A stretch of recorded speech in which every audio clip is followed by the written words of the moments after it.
Good morning, everyone. It's MJ here. I hope y'all missed me. I missed you.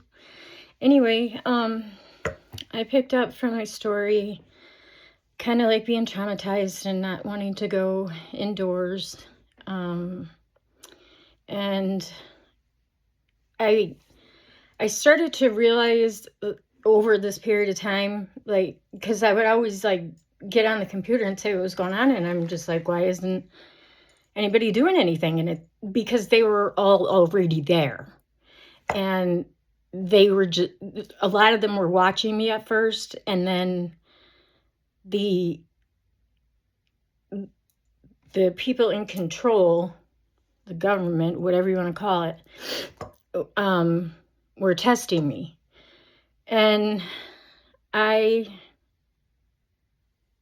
just blew off every test that they threw my way. And then their job was to break me. And they couldn't break me either. So they tried to ghost me. Like pretend I was dead, like bring my dog to the park that had died, and make me like psychologically think I was dead or something. And then there was like all these groups of people who would have meetings about me and do things to me.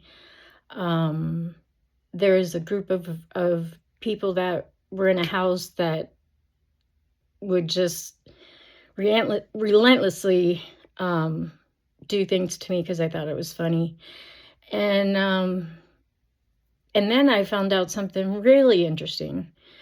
It wasn't just the cops, the CIA, the Secret Service, the gangs, the everybody. It was also the business owners. Because I was a vegetarian, and I know I said I was a vegetarian, but I don't think I ever said why I was a vegetarian, which I'll say now, but this is only my belief.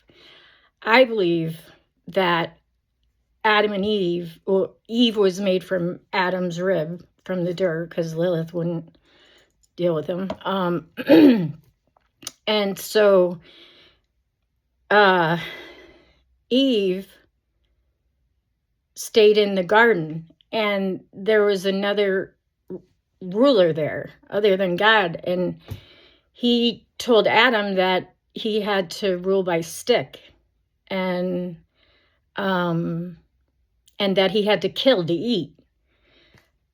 And Eve was told that everything they need to survive is provided for in the garden.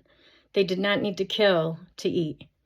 So, and that's where Jesus turning into the lamb came from and saved us and saved our world. Because if he killed and it wasn't Jesus and he didn't forgive us, we would have been thrust into the depths of hell. But because Adam killed the lamb and Jesus made for himself in the form of the lamb, he forgave us. So that's the story there. And then Eve wouldn't leave the garden because she felt like everything she needed was provided for. It was there. And so I don't know, I don't think I even told that story to anyone, but there was a lot of like restaurants and beef people, and I mean it was so much larger than I ever even thought. Like there were so many people coming together, and because I had me and my JC, I had religion against me as well, and other religions, and I mean I had haters everywhere. And when they realized that they couldn't break me and build me back up to what they wanted me to be, then they started leaving me alone. And that's when I was kind of on my own, and and you know, things got more intense. Like I would have to be running from like people wanting to rape me at night, or you know, just watching out like that for myself, because and one night I only, like one whole day I only had one shoe because I had to run away from being taken into a van the night before. But anyway, and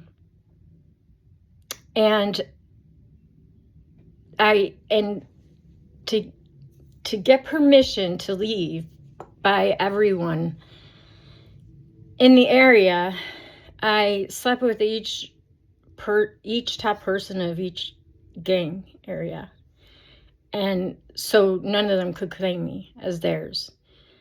And one night I was taken into a van and I was drugged, and I swear I was being taken across the border, but I don't know what I said when I was drugged, but they obviously didn't take me across the border. They left me back right where I was homeless, and I woke up like hours later the next day. But anyway, everybody realized that I wasn't a snitch and that I was not out to harm anyone. And so people started relaxing and around me and like lightening up a little. And then I did get permission to leave there. And it was funny because the day that I did get the permission, the gentleman that took me to the hotel in Oakland that said he was the Black Jewish Antichrist and was gonna kill me on film, he was there in the soup kitchen that morning with his family, and I learned his real name, and I forgave him, and just, you know, touched his children on the head. But I really wasn't afraid of anything or anyone anymore. I kind of had it all figured out, and I would know like who was with who by who they sat with in the kitchen, or if somebody was talking like somebody else, I would know that they were with them. So I was like putting all these pieces together and figuring it out. So anyway, I'm going to stop there for today, and we'll pick up tomorrow, the next day. Okay, love yous. Love and light.